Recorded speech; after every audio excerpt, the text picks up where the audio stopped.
ভারতীয় আগ্রাসন রুখতে আগরতলা লং মার্চ, আখাউড়ার সমাবেশে জনতার ঢল, যে কোনো ষড়যন্ত্র রুখে দেওয়ার ঘোষণা। যে বাংলাদেশ এখন আগের বাংলাদেশ নেই, বাংলাদেশ এখন আগের চেয়ে অনেক উন্নত, অনেক স্মার্ট। ভারতের এই হস্তক্ষেপগুলো আমাদের রাষ্ট্রের এগুলো আমরা কামনা করছি না। ভারতকে আমরা বার্তা দিতে চাই, তারা বন্ধু রাষ্ট্র হিসেবেই থাকুক, আমাদের উপর আধিপত্য খাটাতে না আসুক।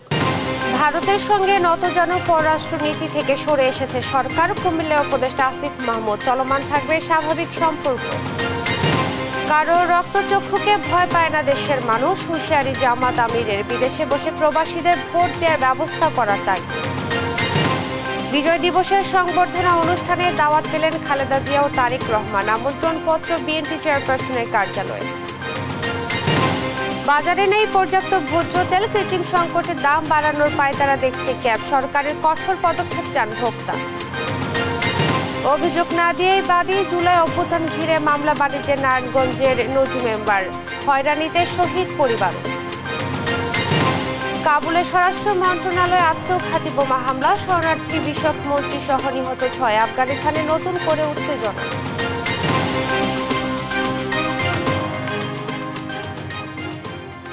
দেখছিলেন সংবাদ শিরোনাম, সঙ্গে আছি আমি ইশরাত জাহান মনি। এবারে বিস্তারিত। ভারতীয় আগ্রাসনের বিরুদ্ধে আগরতলা অভিমুখে লং মার্চ করেছে বিএনপির 3 অঙ্গ সংগঠন। ঢাকা থেকে শুরু হওয়া লং মার্চ বহর আখাউড়া স্থলবন্দর মাঠে পৌঁছায় বুধবার বিকেলে। এ সময় সমাবেশে বক্তারা বলেন, সার্বভৌমত্বের প্রশ্নে বিএনপি আপোষহীন।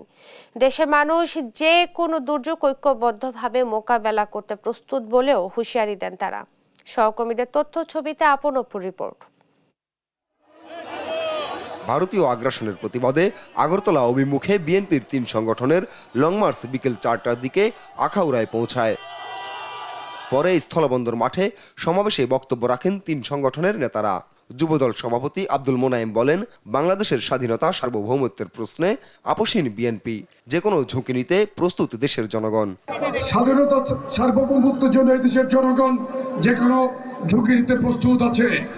আমরা বাংলাদেশের অখণ্ড স্বাধীনতা সার্বভৌমত্বের প্রশ্নে আমরা আপোষহীন।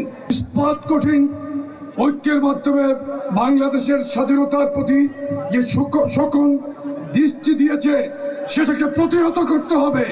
স্বেচ্ছাসেবক দল সভাপতি SM জিলানি বলেন, এদেশের গণতন্ত্র ধ্বংস করার জন্য বারবার ভারত চক্রান্ত করেছে।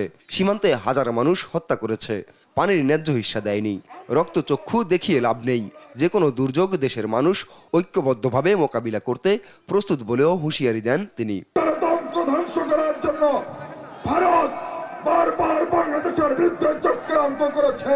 আপনারা বাংলাদেশের ওই চট্টগ্রাম দাবি করেন, কিন্তু আমরাও তো সিরাজউদ্দৌলার সেই পশ্চিমবঙ্গের আমরা দাবি করতে পারি, ওটা তো বাংলাদেশের অংশ। রক্ত চক্ষু দেখে লাভ নাই। বাংলাদেশের মানুষ বারবার প্রমাণ করেছে, তখনই দুর্যোগ এসেছে বাংলাদেশের মানুষ ঐক্যবদ্ধ হয়েছে। সকালে ঢাকা থেকে যাত্রা শুরু করা লং মার্চে পথে পথে খণ্ড খণ্ড মিছিল যোগ হয়। ছাত্রদল, যুবদল ও স্বেচ্ছাসেবক দলের এই লং মার্চ নারায়ণগঞ্জের সাইনবোর্ড এলাকায় পথসভা করে এগিয়ে যায় কিশোরগঞ্জের ভৈরবের দিকে। সেখানেও হয় পথসভা। ভোট চুরি থেকে শুরু করে সকল অনৈতিক অপকর্মের সাথে ভারত সরকারের সরাসরি সম্পৃক্ততার অভিযোগ রয়েছে। সম্প্রতি ভারতের আগরতলায় বাংলাদেশের সহকারী হাইকমিশনে হামলা ও বাংলাদেশের জাতীয় পতাকা অবমাননা এবং সাম্প্রদায়িক দাঙ্গা বাঁধানোর ষড়যন্ত্রের প্রতিবাদে এই লং মার্চ কর্মসূচি করে বিএনপির 3 সংগঠন। আপন অপু, নিউজ ডেস্ক, দেশ টিভি। এবারের বিজয় দিবসের অনুষ্ঠানে বেগম খালেদা জিয়া ও তারেক রহমানকে আমন্ত্রণ জানিয়েছেন রাষ্ট্রপতি। বুধবার সন্ধ্যায় রাষ্ট্রপতির সামরিক সচিব মেজর জেনারেল মোহাম্মদ আদিল চৌধুরী রাষ্ট্রপতির পক্ষ থেকে আমন্ত্রণপত্র বিএনপি চেয়ারপারসনের কার্যালয়ে পৌঁছান। খালেদা জিয়া ও তারেক রহমানের পক্ষে দলের স্থায়ী কমিটির সদস্য AZM জাহিদ হোসেন আমন্ত্রণপত্র গ্রহণ করেন। এর আগে গত 21 নভেম্বর সশস্ত্র বাহিনী দিবস উপলক্ষে সেনাকুঞ্জের সংবর্ধনা অনুষ্ঠানে যোগ দেন খালেদা জিয়া।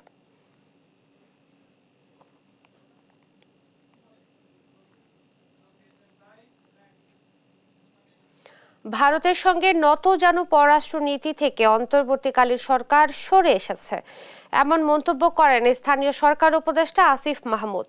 বুধবার দুপুরে কুমিল্লা পল্লী উন্নয়ন একাডেমিতে টেকসই উন্নয়ন বিষয়ক কর্মশালায় এ কথা বলেন তিনি। জানান, জাতীয় স্বার্থ সামনে রেখে ভারতের সঙ্গে নতুনভাবে সম্পর্ক তৈরি হবে। এ সময় আসিফ বলেন, সরকারি ও প্রশাসনিক কর্মকর্তাদের দিয়ে জনপ্রতিনিধিদের কাজ পরিচালনা কঠিন হয়ে যাচ্ছে, তাই সংস্কার কাজ শেষে দ্রুত নির্বাচন হবে বলে আশ্বস্ত করেন তিনি।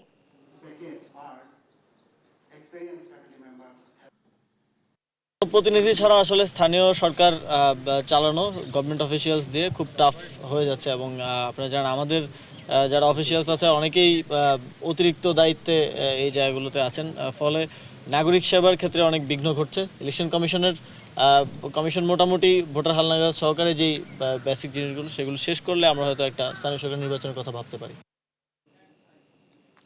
কারোর রক্তচক্ষুকে ভয় পায় না দেশের মানুষ উল্লেখ করে জামাত আমির বলেন, ভারতীয় আগ্রাসন রুখতে সবাইকে আরও ঐক্যবদ্ধভাবে কাজ করতে হবে।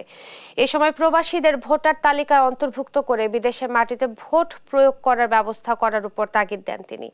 বুধবার রাজধানীর মগবাজার আল ফালা মিলনায়তনে কেন্দ্রীয় মজলিসের শুরার সদস্য অধিবেশনে তিনি কথা বলেন। শফিকুর রহমান বলেন, প্রবাসীরা দেশে গুরুত্বপূর্ণ ভূমিকা রাখছে, তাদের ভোটাধিকার প্রয়োগের ব্যবস্থা নিতে হবে। সরকারের যুদ্ধটা ফ্যাসিস্ট সরকারের বিরুদ্ধে শুধু দেশবাসী করে নাই, প্রবাসে আমাদের যে সমস্ত নাগরিকরা আছেন তারা সমানতালে আমাদের সাথে যুদ্ধ করেছে। আমরা তাদের প্রতি শ্রদ্ধাশীল। তাদেরকে ভোটার তালিকায় অন্তর্ভুক্ত করতে হবে। তাদেরকে ভোটার তালিকায় অন্তর্ভুক্ত করার উদ্যোগ সংশ্লিষ্ট দেশের এমবেসির মাধ্যমে সরকারকে গ্রহণ করতে হবে। প্রাপ্তবয়স্ক নাগরিককে ভোটার তালিকায় অন্তর্ভুক্ত হওয়ার সুযোগ সৃষ্টি করে দেওয়া। দ্বিতীয়টি হচ্ছে, বিগত সরকার জুলুম করে বহু জায়গায় তৎকালীন বিরোধী দলে যারা ছিলেন তাদের এলাকাগুলোকে টার্গেট করে আসন সংখ্যা কমিয়ে দিয়েছে, আসন পুনর্বিন্যাসের নামে জুলুম।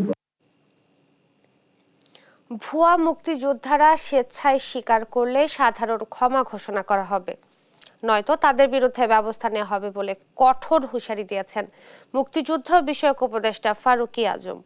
বুধবার দুপুরে মুক্তিযুদ্ধ বিষয়ক মন্ত্রণালয়, শহীদ বুদ্ধিজীবী মহান বিজয় দিবস এবং মুক্তিযুদ্ধ বিষয়ক মন্ত্রণালয়ের সার্বিক কার্যক্রম নিয়ে সংবাদ সম্মেলনে কথা বলেন তিনি। মুক্তিযুদ্ধের সময় 12 বছর 6 মাস বয়সীরা মুক্তিযোদ্ধা হিসেবে স্বীকৃতি পাবে জানিয়ে উপদেষ্টা বলেন, এর থেকে কম বয়সী 2111 জনের নাম বাতিল করা হয়েছে। এ সময় রাজাকারের তালিকা করা সম্ভব নয় বলেও জানান তিনি।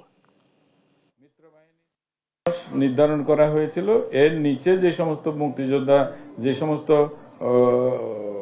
যারা মুক্তিযোদ্ধা হয়েছে তাদেরকে বাতিল করার ব্যাপারে সিদ্ধান্ত হয়েছিল।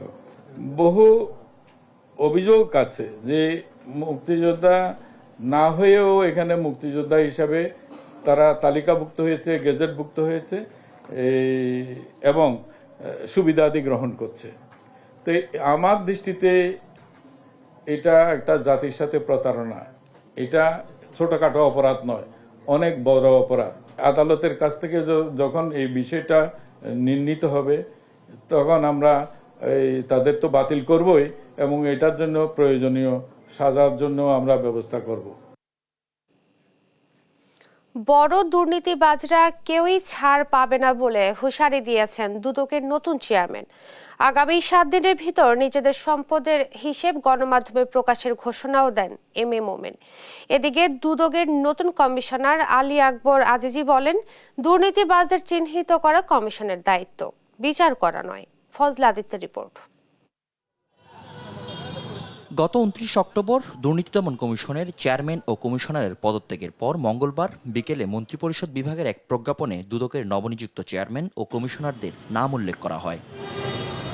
দুদকের বর্তমান চেয়ারম্যানের দায়িত্ব গ্রহণ করেন মোহাম্মদ আব্দুল মোমেন এবং নবনিযুক্ত কমিশনাররা হলেন আলী আকবর আজিজি ও অবসরপ্রাপ্ত ব্রিগেডিয়ার জেনারেল হাফিজ আহসান ফরিদ। দুপুরে দুর্নীতি দমন কমিশনের প্রধান কার্যালয়ে দায়িত্ব গ্রহণের আনুষ্ঠানিকতা শেষে সাংবাদিকদের সাথে কথা বলেন দুদকের নবনিযুক্ত চেয়ারম্যান আব্দুল মোমেন। আপনারা সবাই যদি সাহায্য করেন, আমি বিশ্বাস করি এটি আমরা কমাতে অনেকাংশেই সক্ষম হব। দুর্নীতি একেবারে নির্মূল করতে পারবো সেরকম প্রতিশ্রুতি দেওয়া বোধহয় ঠিক হবে না, কিন্তু আমরা যাতে আমাদের সাধ্যমতো কাজ করতে পারি সেটি আমাদের দেখতে হবে। নবনিযুক্তদের সম্পদের তথ্য নিয়ে সাংবাদিকরা প্রশ্ন করলে তিনি বলেন, আগামী 7 দিনের মধ্যে নিজেদের সম্পদের হিসাব গণমাধ্যমে প্রকাশ করবেন তারা। আমি একেবারে স্পষ্টভাবে বলি, আগামী 7 দিনের মধ্যে নতুন যে কমিশন, এই কমিশনের হিসাব আপনারা পেয়ে যাবেন। আমি কি আপনি আমার সাথে একমত? আমরা আগামী 7 দিনের মধ্যে আমাদের স্থাবর অস্থাবর যা আছে আপনারা পেয়ে যাবেন। এদিকে নবনিযুক্ত কমিশনার আলী আকবর আজিজি বলেন, দুর্নীতিবাজদের চিহ্নিত করা দুর্নীতি দমন কমিশনের দায়িত্ব, বিচার করা নয়। তদন্তই হচ্ছে ফাউন্ডেশন। তদন্তটা যদি নিরপেক্ষ হয় নিশ্চয়ই ন্যায় বিচার প্রতিষ্ঠিত হবে সংসারে। আর যদি তদন্তে গলত থাকে তাহলে যা প্রত্যাশিত নয় তাই ঘটছে, তাই ঘটবে। সংস্থাটির যে কোনো ধরনের অসঙ্গতি সাংবাদিকদের দেখিয়ে দেওয়ার আহ্বানও জানান নতুন দুদক কমিশনার। ফজলে আদিত্য, দেশ টিভি, ঢাকা। কমেনি সয়াবিন তেলের সংকট। বাজার ঘুরে দেখা যায় এখনো পর্যাপ্ত সরবরাহ নেই তেলের, বাড়ছে দাম। বিক্রেতারা বলছেন নতুন দামে কোম্পানিগুলো বাজারে সয়াবিন তেলের সরবরাহ বাড়াবে। যদিও ভোক্তা সংগঠন ক্যাবের দাবি বাজারে কৃত্রিম সংকট তৈরি করে সরকারকে চাপে ফেলেই দাম বাড়িয়ে নিয়েছে কোম্পানিগুলো। এতে নাভিশ্বাস উঠেছে ভোক্তার। অবিলম্বে ব্যবসায়ীদের এই সিন্ডিকেট ভাঙতে সরকারকে কঠোর হওয়ার আহ্বান নিম্ন ও মধ্যবিত্তের। সহকর্মী কায়েস রাহাতের প্রতিবেদন। গেল কয়েক সপ্তাহ ধরে বাজারে দেখা মিলছে না সয়াবিন তেলের। খোলা ভোজ্য তেলের দাম বাড়ার পরেই ধীরে ধীরে সংকট দেখা দিতে শুরু করে প্যাকেটজাত সয়াবিন তেলের। সোমবার সন্ধ্যায় নতুন করে ভোজ্য তেলের দাম নির্ধারণ করা হয়, যা খোলা সয়াবিনে 149 টাকা থেকে 8 টাকা বাড়িয়ে নির্ধারণ করা হয় 157 টাকা। সেই সঙ্গে প্যাকেটজাত ও বোতলজাত সয়াবিনের লিটার প্রতি 167 টাকা থেকে বাড়িয়ে করা হয় 175 টাকা। সয়াবিন তেলের নতুন দাম ঘোষণা করলেও বাজারে সংকট কাটেনি এখনো। বিক্রেতারা বলছেন কোম্পানিগুলো এখনো পর্যাপ্ত তেল সরবরাহ না করায় এই সংকট। তবে নতুন দামে বাজারে সয়াবিনের সরবরাহ বাড়ার আশা তাদের। এখনো মাল আসে না, কোনো কোম্পানি এখনো অর্ডার কাটতে আসে না। এক সপ্তাহ থেকে নতুন তেল পাই নাই, নতুন তেল আসলে আমার নতুন দামে তেল বেচবো। পার লিটারে 8 টাকা বাড়াইছে, 2-1 দিনের মধ্যে কোম্পানি মাল দিবে। যদিও এই সংকটের পেছনে ব্যবসায়ীদের মজুতদারিকেই দায়ী করছেন ভোক্তাদের সংগঠন ক্যাবের সহসভাপতি নাজের হোসেন। বলেন, সরকারকে চাপে ফেলে ভোজ্য তেলের দাম বাড়িয়েছে কোম্পানিগুলো। সয়াবিন তেলের দাম 8 টাকা বাড়ানো হলো, এটাকে আমরা বলবো যে ব্যবসায়ীদের চাপের কাছে সরকার নতি স্বীকার করলো। যখনই দাম বাড়ানোর সিদ্ধান্ত নেন তার আগে থেকে সাপ্লাই বন্ধ করে দেন। দুর্মূল্যের বাজারে সয়াবিনের দাম আরেক দফা বাড়ায় ভোক্তাদের নাভিশ্বাস এখন চরমে। তারা বলছেন সিন্ডিকেটের দুর্বৃত্তায়নে বেড়েছে দাম। আমার মনে হচ্ছে সিন্ডিকেট, কারণ নইলে এখন তো আর যে বিদেশ থেকে তেল আনতে পারবে না, তাহলে কাল পরশু তেল সাপ্লাই হবে, তেল তো আর বাইরের থেকে একদিনে আনতে পারবে না। ব্যবসায়ী সিন্ডিকেট ভাঙতে সরকারকে আরো কঠোর হতে হবে বলেছেন ভোক্তারা। কায়েস রাহাত, দেশ টিভি, ঢাকা।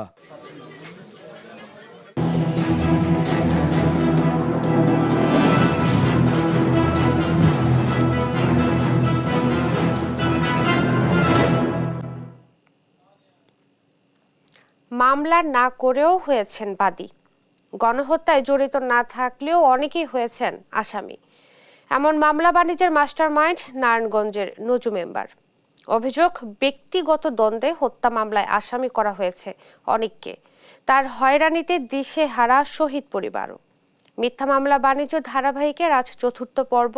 ইশাদ সোহেলের ক্যামেরায় এম.এ. আজিমের রিপোর্টে বিস্তারিত।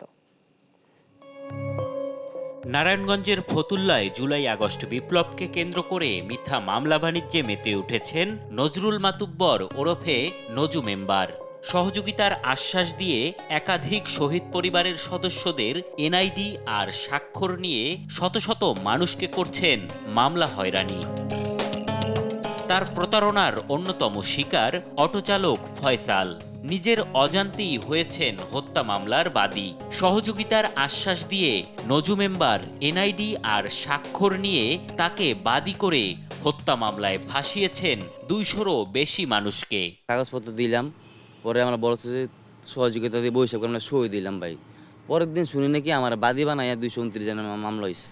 কিন্তু আমি এই মামলা ব্যাপারে কিছু জানতাম না, আর ওই মামলা ব্যাপারে উনি আমার সাথে কোনো শেয়ারও করে নাই।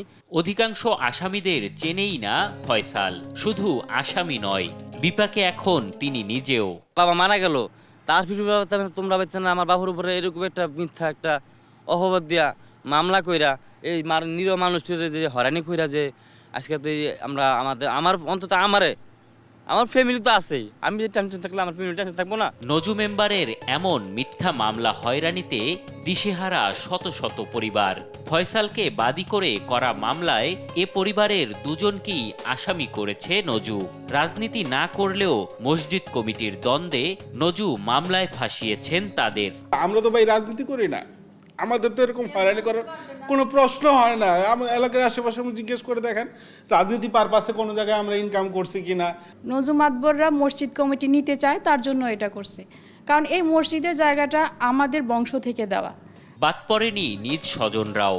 জমি সংক্রান্ত বিবাদের রেশে মামলায় আসামি করেছেন চাস্তো ভাইকেও। নজু আমার আপন মামাতো ভাই, কথা বলছেন, ওর স্কিনার থেকে ওরা এই কামটা করতো আর কি, আর কিছু থেকে না।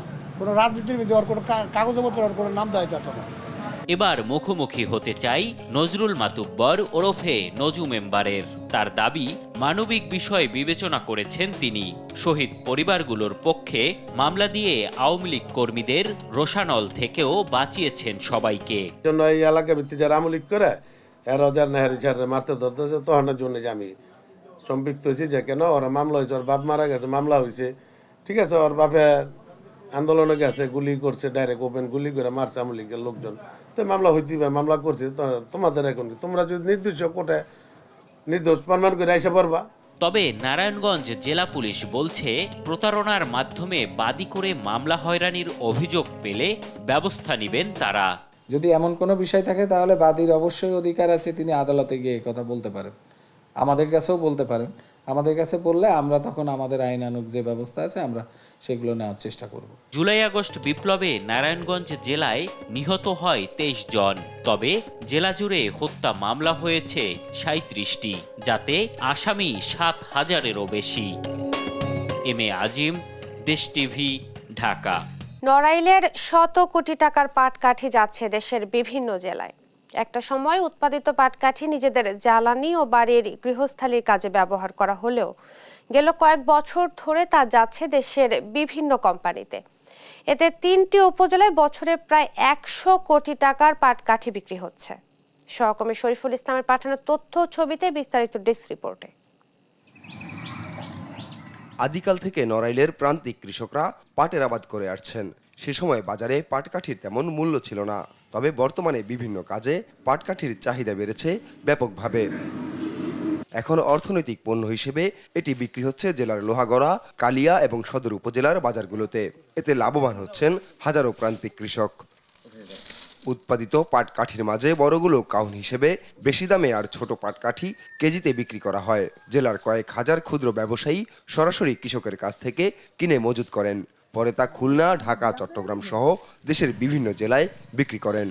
আমরা এই গ্রামের থেকে কিনি এগুলো 400 টাকা কাউন, বুঝছেন, 450, 400 গ্রামের থেকে কিনে এনে আমরা টলারে নিয়ে নোয়াপাড়া ফুলতলা নিয়ে যাই।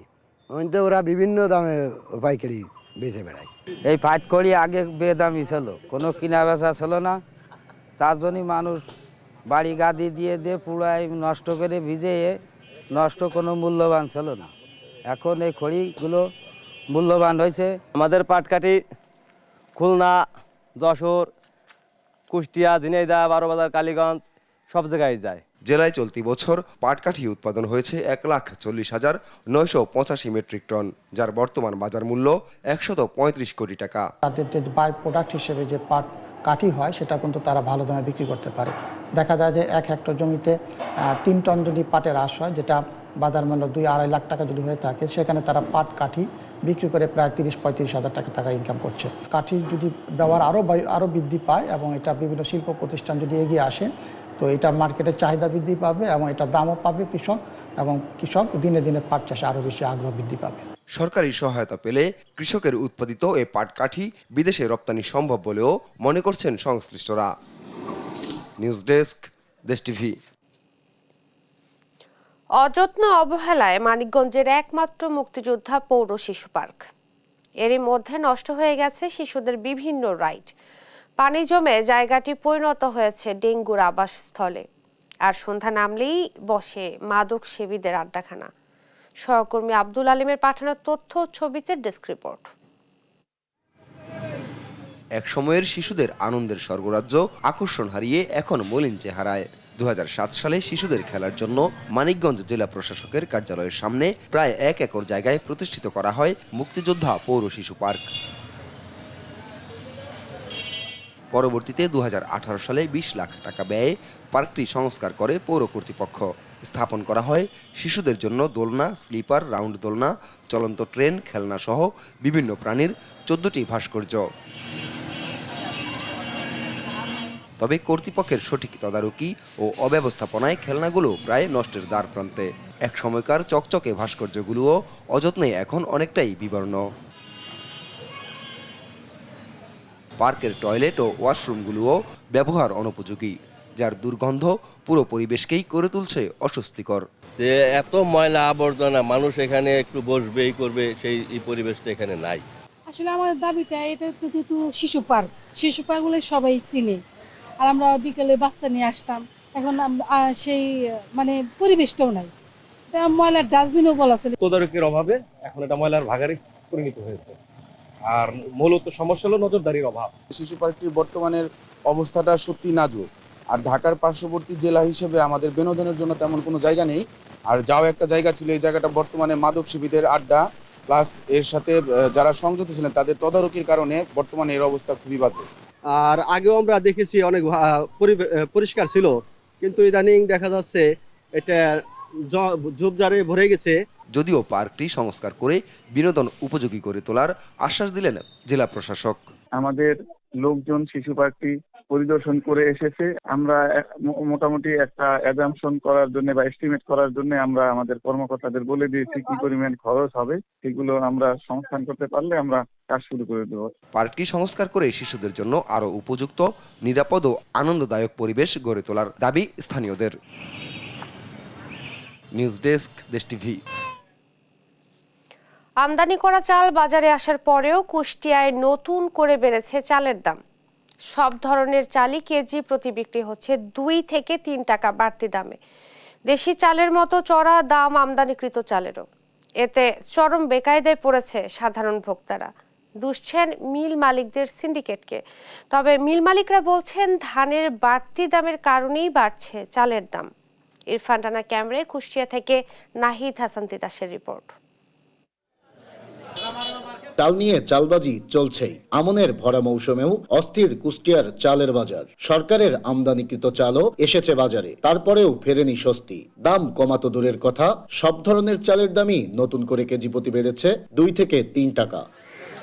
কুষ্টিয়ার বাজারে সরু মিনিকেট চাল 2 টাকা বেড়ে বিক্রি হচ্ছে 72 টাকা কেজি দরে। কাজললতা চাল 3 টাকা বেড়ে বিক্রি হচ্ছে 68 টাকা কেজি। আর মোটা আটাশ চাল কেজিতে 2 টাকা বেড়ে বিক্রি হচ্ছে 58 টাকা কেজি দরে। দেশি চালের মতোই চড়া দামে বিক্রি হচ্ছে ভারত থেকে আমদানিকৃত বিজয়ভোগ চালও, যা বিক্রি হচ্ছে 72 টাকা কেজি দরে। তো মিলাররা বলছেন তাদের নাকি 2-1 দিনের ব্যবধানে ধান 100 টাকা করে বাড়ছে। পাইকারি সব পর্যায়ে চালের দামটা বাড়ছে। দাম বেশি চালের, আমি চাল কিনছি 70 টাকা কেজি ইন্ডিয়ান চাল, তাই একবারই পাইছি আর পাচ্ছি না, ইন্ডিয়ান চাল আসছেই না, খুব স্লো। দীর্ঘদিন ধরে চলা চালের বাজারের এমন অস্থিরতাই বিপাকে পড়েছে নিম্ন ও মধ্য আয়ের মানুষেরা। দুষছেন মিল মালিকদের সিন্ডিকেটকে। এটা অবশ্যই ব্যবসায়ীদের কারসাজি, যেহেতু এখন আমন ধানের সিজন শুরু হয়ে গেছে এবং বাজারে চালের পর্যাপ্ততা রয়েছে। এমন না যে চালের খুব ক্রাইসিস, দাম বাড়ছে, তা তো না। সিন্ডিকেট তো অবশ্যই রয়েছে। আমি বলবো যে সিন্ডিকেটের একটা ব্যাপার আছে, যেটা যারা মানে চালের দামটা বাড়াচ্ছে না, হয়তো স্টোর করে রাখছে বা দাম বেড়ে গেলে পরে আবার ছাড়বে। মিল মালিকরা বলছেন ধানের দাম প্রতি মনে বেড়েছে 200 থেকে 300 টাকা, যার কারণেই বেড়েছে উৎপাদন খরচ, বাড়ছে চালের দাম। আমরা ধান কিনতেছি, বর্তমান মিনিকেট ধান কিনতেছি 1750 টাকা, আমরা বাসমতি কিনতেছি 2200 টাকা মন।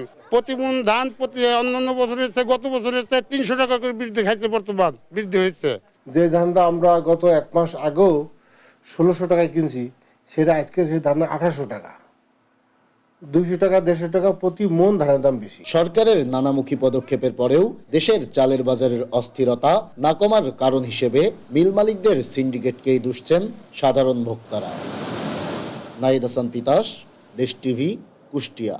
বাংলাদেশ ভারতের মধ্যে যে ইস্যুতে মতবিরোধ আছে তা শান্তিপূর্ণ উপায়ে নিরসনে দুদেশের সরকারের প্রতি আহ্বান জানিয়েছে যুক্তরাষ্ট্র। স্থানীয় সময় মঙ্গলবার পররাষ্ট্র মন্ত্রণালয়ের নিয়মিত সংবাদ সম্মেলনে কথা বলেন মুখপাত্র ম্যাথিউ মিলার। ভারতে বাংলাদেশ মিশনে হামলা ও প্রতিনিয়ত উস্কানিমূলক আচরণে যুক্তরাষ্ট্র কোনো প্রতিক্রিয়া জানাবে কিনা এমন প্রশ্নের জবাবে মিলার বলেন, ওয়াশিংটন চায় শান্তিপূর্ণ উপায়ে মতবিরোধ দূর করে নেবে দুই দেশ। সম্প্রতি আগরতলায় বাংলাদেশ সহকারী হাই কমিশনে ন্যাক্কারজনক হামলা চালায় ভারতের উগ্রপন্থী গোষ্ঠী। এ ঘটনাকে ভিয়েনা কনভেনশন লঙ্ঘন উল্লেখ করে প্রতিবাদ জানায় Dhaka. Indian Foreign Minister Foreign Secretary has visited Bangladesh, and recently both India and Bangladesh have expressed concern on the violent attack on a diplomatic mission of Bangladesh inside India. Do you have a comment on that developments and the increasingly aggressive rhetoric directed towards Bangladesh? So look, we want to see all parties resolve their disagreements peacefully. এদিকে আফগানিস্তানের কাবুলে স্বরাষ্ট্র মন্ত্রণালয়ের ভেতরে আত্মঘাতী বোমা হামলার ঘটনা ঘটেছে। এতে দেশটির শরণার্থী বিষয়ক মন্ত্রী হাজী খলিলুর রহমান হাক্কানি সহ নিহত হয়েছেন 6 জন। হামলাকারী বুধবার নিজেকে অতিথি পরিচয় দিয়ে মন্ত্রণালয় প্রাঙ্গণে প্রবেশ করেন এবং বিস্ফোরণ ঘটায়। 2021 সালে আফগানিস্তানের ক্ষমতায় ফেরার পর এবারই প্রথম তালেবানের শীর্ষ পর্যায়ের কোনো নেতা নিহত হলেন। এই হামলার জন্য তালেবান সরকার আইএসকে দায়ী করলেও দায় স্বীকার করেনি কেউ।